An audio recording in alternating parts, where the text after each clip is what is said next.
ایک افسانہ پیش خدمت ہے۔ اس کا نام ہے چھوٹا دماغ۔ یہ میری کتاب ہے دل نے کہا نہیں، اس میں یہ افسانہ شائع ہوا ہے۔ وہ مجھے کوئٹہ میں ملا۔ ٹیکسی میں بیٹھتے ہی مجھے پتہ چل گیا تھا کہ ٹیکسی ڈرائیور مذہبی آدمی ہے۔ کوئٹہ میں داڑھی رکھنا ایک عام سی بات ہے، لیکن ہر داڑھی والے کا مذہبی ہونا کوئی ضروری نہیں ہے۔ بے شمار بلوچ اور پٹھان داڑھی والے مل جائیں گے جن کی زندگی میں مذہب کا کوئی کردار نہیں ہوتا۔ کچھ ایسے بھی ہوتے ہیں جو بظاہر مذہبی ہوتے ہیں، اذان کی آواز آتے ہی مسجد کی طرف دوڑتے ہیں یا مصلی تلاش کرتے ہیں کہ نماز پڑھ لیں، مگر بقیہ زندگی کا مذہب سے کوئی تعلق نہیں ہوتا ہے۔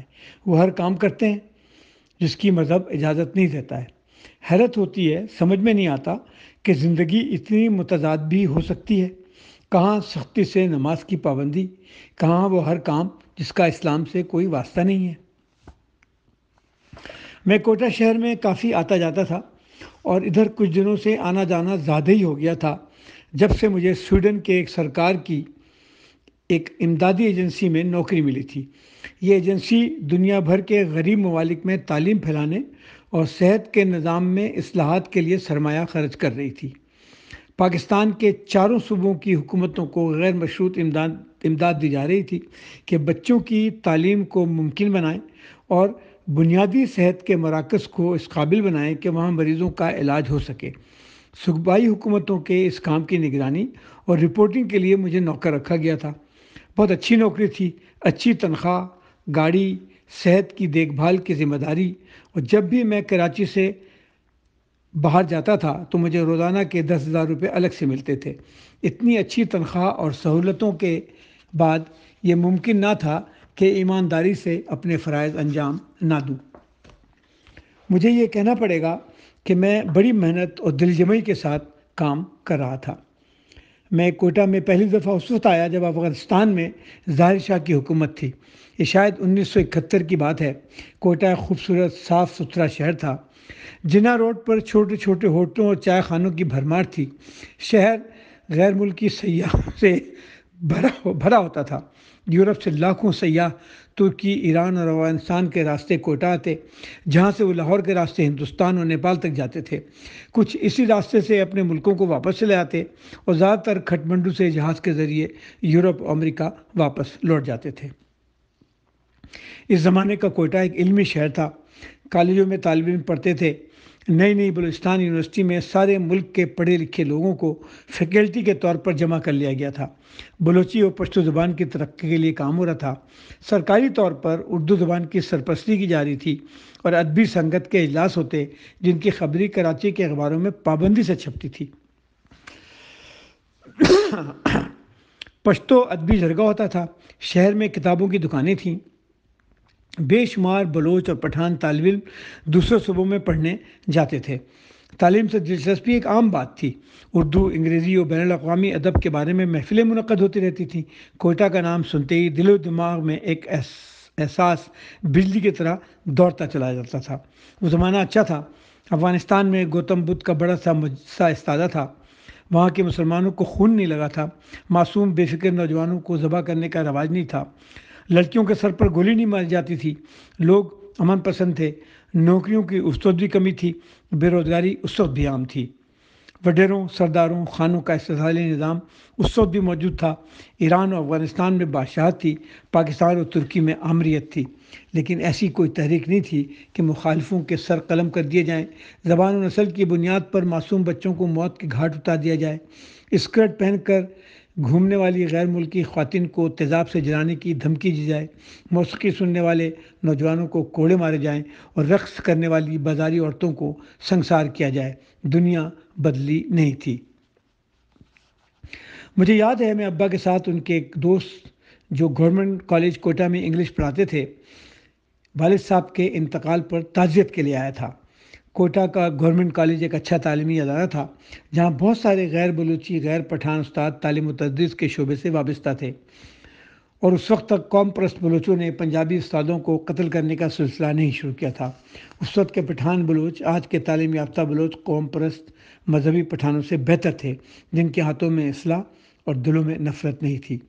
اس زمانے میں افغانستان جانا اتنا آسان تھا کہ ابا جان سے اجازت لے کر میں نے افغانستان کے قونصلیٹ جنرل کے دفتر سے افغانستان جانے کا پرمٹ حاصل کیا۔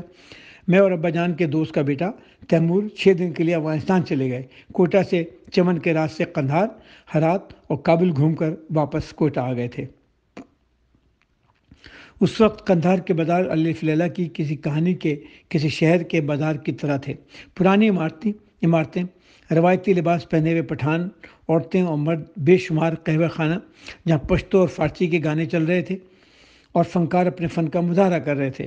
قندھار اور کابل میں ہی میں نے لڑکیوں کو اسکول اور کالج میں آتے جاتے دیکھا، سنیما ہال میں انگریزی اور ہندوستانی فلموں کا شو دیکھا اور مسجدوں میں نمازیوں کا اجتماع بھی۔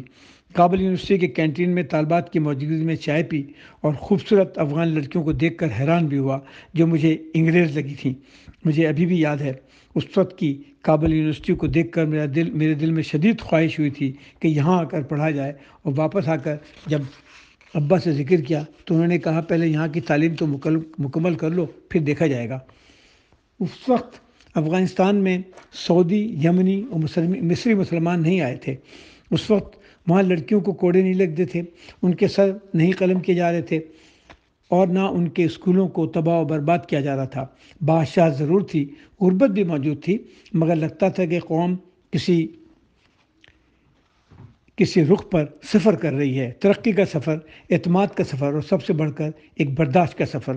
کابل میں مسلمان، ہندو، سکھ، یہودی، پارسی سبھی رہ رہے تھے امن و امان کے ساتھ، خوشی خوشی، نہ قتل نہ غارت گری۔ وہ ایک مختلف افغانستان تھا۔ افغانستان کو کسی کی بہت بری نظر لگی تھی۔ مجھے کوئٹہ میں بہت سے کام تھے۔ محکمہ تعلیم کے سیکریٹری سے ملنا تھا، کوئٹہ کے 2 اسکولوں کے پرنسپل سے ملاقات کرنی تھی، کوئٹہ کے لڑکوں اور لڑکیوں کے کالج کی لائبریری کی ضروریات کو دیکھتے ہوئے محکمہ تعلیم کو ایک خطیر رقم دی گئی تھی جس سے نئی لائبریری بنائی گئی تھی اور ہزاروں کتابیں خریدی گئی تھیں۔ انہیں دیکھ کر اس کی بھی رپورٹنگ کرنا تھی۔ یہ سارے کام 2 دن میں کر کے مجھے خضدار اور گوادر جانا تھا، وہاں بھی اسی قسم کے کام تھے۔ میں ہمیشہ خاموشی سے آتا اور سرینا ہوٹل میں رک جاتا تھا۔ ہوٹل کے باہر سے ہی دن بھر کے لیے ٹیکسی مل جاتی جس کے ڈرائیور راستوں سے آشنا ہوتے اور کم از کم وقت میں زیادہ تر جگہوں کا دورہ مکمل ہو جاتا تھا۔ ساتھ ساتھ ان سے گپے لگاتے ہوئے بہت سی باتوں کا پتہ بھی لگتا تھا۔ گو کہ محکمہ تعلیم و صحت کے افسران کہتے کہ میں سرکاری گاڑی منگوا لیا کروں جو میرے دورے کے دوران میرے ساتھ ہی رہے گی، مگر میں ہمیشہ اپنے ہی طریقوں کو اپناتا تھا۔ سرکاری لوگوں سے مدد لینے کا مطلب یہ بھی ہے کہ سرکاری لوگوں کے ناجائز کاموں میں بھی ان کی ہم نوائی کی جائے۔ ہمارے کام میں اس کی گنجائش نہیں تھی۔ اس دن بھی سرینا ہوٹل کے باہر مجھے ٹیکسی مل گئی۔ عبدالحق ڈرائیور تھا، اس نے مجھے بڑے اتفاق سے ٹیکسی میں بٹھایا۔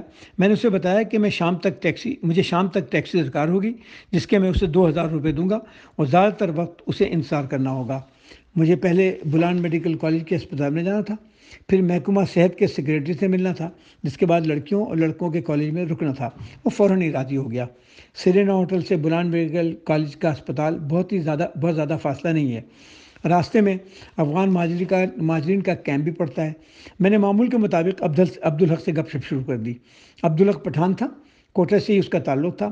عبدالحق نے بتایا کہ اس کے 6 بیٹے اور 2 بیٹیاں ہیں۔ 2 بڑے بیٹے افغانستان کے جہاد میں شہید ہو گئے ہیں، ایک بیٹا ابھی بھی افغانستان میں ملا عمر کے فوجیوں کے ساتھ لڑ رہا ہے، جبکہ بقیہ 3 بیٹے مدرسوں میں پڑھ رہے ہیں۔ افغانی مہاجروں کے کیمپ کے قریب سے گزرتے ہوئے اس نے مجھے دکھایا اور بتایا کہ سینکڑوں مہاجرین یہاں پہ رہ رہے ہیں، اب نہ جانے کب واپس جائیں گے۔ وہ جنگ کے بارے میں باتیں کرتا رہا تھا کہ باتوں میں گاڑی بلان میڈیکل کمپلیکس پہنچ گئی۔ میں اسے ٹیکسی میں ہی چھوڑ کر اسپتال کے میڈیکل سپرنٹینڈنٹ سے ملنے چلا گیا۔ ملاقات میں دیر بھی ہوئی اور مایوسی بھی۔ جن 10 ڈاکٹروں اور 10 مڈوائفوں کو ٹریننگ کے لیے بلان میڈیکل کمپلیکس بھیجا تھا اور جنہیں تربیت کے لیے خصوصی الاؤنس بھی دیا گیا تھا، ان میں سے آدھوں نے بیسک ہیلتھ یونٹ میں کام کرنے سے انکار کر دیا تھا۔ یہ ایک عجیب و غریب صورتحال تھی۔ ملک میں ماؤں کے مرنے کی شرح بات کم نہ ہونے کی ایک بڑی وجہ یہ تھی کہ گاؤں دیہاتوں میں نہ ڈاکٹر تھے نہ نرس مڈوائف۔ ہماری حکومتوں کو اس مسئلے میں کوئی خاص دلچسپی نہیں تھی۔ باہر کی حکومتیں مدد کرنا چاہ رہی تھیں تو ان کی دی ہوئی امداد کے ساتھ یہ ہو رہا تھا۔ میں بڑی مایوسی کے ساتھ جھنجھلایا ہوا واپس آیا۔ عبدالحق میرے چہرے کی جھنجھلاہٹ سے سمجھ گیا تھا کہ میں غصے میں ہوں۔ اس نے سوال کیا، کیا ہوا صاحب، کام نہیں ہوا ہے کیا؟ نہیں، کوئی اس ملک میں کام نہیں کرنا چاہتا ہے، صرف پیسہ چاہیے، بڑی تنخواہ، مگر کام سے کوئی مطلب نہیں ہے۔ عجیب حال ہے، نہ جانے کیا ہوگا اس ملک کا۔ پھر تھوڑی دیر خاموش رہ کر میں نے اس سے پوچھا، اس کے 3 بیٹے مدرسوں میں ہیں تو کیا بیٹیاں کیا کر رہی ہیں؟ کیا انہوں نے کچھ پڑھا ہے؟ نہیں صاحب، ہم لوگ لڑکیوں کو نہیں پڑھاتے ہیں۔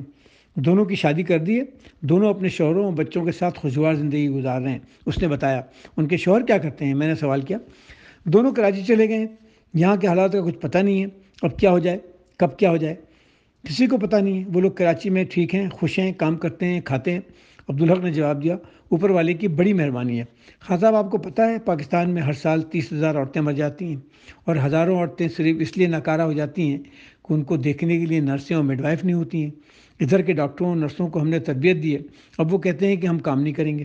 میں نے نہ جانے کیوں عبدالحق سے یہ بات کہی۔ عبدالحق سگنل پر گاڑی روکے کچھ سوچ رہا تھا۔ خان صاحب، آپ نے اپنے تینوں بیٹوں کو مدرسے بھیجا ہوا ہے، آخر ایک دو کو نرس کیوں نہیں بنایا؟ آج کل تو مرد بھی نرس بنتے ہیں، یا پھر پیرامیڈرکس کی تعلیم دے دیتے، وہ کم از کم آپ کے افغان مہاجرین کے کیمپ میں ہی کام کرتے، کچھ عورتوں کی جان بچا لیتے۔ اگر ہم سب مل کر کام کریں تو ہمارے ملک میں بھی بچے بغیر ماں کے زندگی نہ گزاریں، نہ ہی مائیں مریں۔ نہیں، وہ زیادہ ضروری کام کر رہے ہیں، جہاد کی تیاری کر رہے ہیں، پھر جہاد لڑیں گے کیونکہ ان کے بغیر کوئی چارہ نہیں ہے، اس نے جواب دیا تھا۔ خان صاحب، جہاد اپنی جگہ پر، مگر زندگی کے بھی تو مسائل ہیں، پہلے ان کا بھی تو کچھ کرنا چاہیے۔ آپ کے 2 بیٹے شہید ہو چکے ہیں، ایک بیٹا افغانستان میں لڑ رہا ہے، باقی تینوں کو بھی آپ نے اسی کام میں لگایا ہوا ہے، جبکہ نرس اور مڈوائف نہ ہونے کی وجہ سے ہزاروں عورتیں مر جاتی ہیں۔ کیا اچھا ہوتا کہ آپ کا کم از کم ایک بچہ تو ان عورتوں کو بچانے کے لیے کچھ کرتا، ماؤں کی موت کے خلاف جہاد کرتا، ان کی جانیں بچاتا، تاکہ بچوں کے سروں پر ماں کا سایہ ہوتا۔ میں نے چھوٹی سی تقریر کر دی تھی۔ نہیں، وہ زیادہ ضروری کام کر رہے ہیں۔ اس وقت ہم سب کا مسئلہ ہے کہ اسلام پھیلایا جائے اور کافروں کا خاتمہ ہو، اللہ کی مدد سے انہیں نیست و نابود کیا جائے۔ ساری دنیا میں یہودی اور عیسائی مسلمانوں کے خلاف جنگ کر رہے ہیں، اگر ہم یہ جنگ نہیں کریں گے تو ختم ہو جائیں گے، اس نے جواب دیا۔ مگر یہ کام بھی ضروری ہے خان صاحب، آخر ان عورتوں کو کون بچائے گا؟ یہ تو کوئی اچھی بات نہیں ہے کہ جوان بچیاں نوعمری میں جان دے دیں اور ان کے بچے بغیر ماں کے پلیں، یہ تو کوئی زندگی نہیں ہوتی ہے خان صاحب۔ میں نے پوچھا، مسلمانوں کو کون بچائے گا؟ تم کو عورتوں کا فکر ہے، ادھر ہمارا ایمان خطرے میں ہے، گورے لوگ یہودی اور عیسائی ہم کو ختم کر رہے ہیں، پوری امت کو برباد کرنا چاہتے ہیں، پوری دنیا میں شیطان کے ساتھ مل کر حکومت کرنا چاہتے ہیں۔ اگر ان کو چھوڑ دیا تو ساری دنیا کو مسلمانوں کو ختم کر دیں گے، ان سے لڑنا ضروری ہے۔ خان صاحب نے بڑے آرام سے جواب دیا تھا، یہ آپ کی بات صحیح ہے خان صاحب، مگر ہمارے ملک کا بھی تو ایک مسئلہ ہے، ہماری عورتوں کو تو نہیں بننا چاہیے، اگر آپ سب لوگ گوروں سے لڑیں گے تو یہاں کا کیا ہوگا؟ میں نے تقریباً جھنجلا کر کہا تھا۔ خان صاحب ہنس دیا تھا، مجھ پر بھرپور نظر ڈالی اور بولا کہ مسئلہ یہ ہے کہ آپ کا دماغ بہت چھوٹا ہے، زیادہ سوچتا نہیں ہے۔ میں دنیا کا سوچتا ہوں، آپ پاکستان کا سوچتے ہیں۔ میں دنیا کا سوچتا ہوں، آپ پاکستان کا سوچتے ہو۔ مجھے سارے مسلمانوں کا فکر ہے، آپ کو صرف عورتوں کا فکر ہے۔ مجھے اسلام ختم ہوتا ہوا نظر آتا ہے، آپ کو پاکستان کے چند ہزار عورتوں کا خیال ہے۔ میں پوری دنیا میں مسلمانوں کو مرتا دیکھ رہا ہوں، آپ کو صرف پاکستان میں مائیں مرتی ہوئی نظر آ رہی ہیں۔ بہت چھوٹا خیالات ہے آپ کا، اور بہت چھوٹا دماغ ہے آپ کا، آپ کو ہمارا بات سمجھ میں نہیں آئے گا۔ میں حیرت سے اس کے چہرے کو دیکھتا رہ گیا۔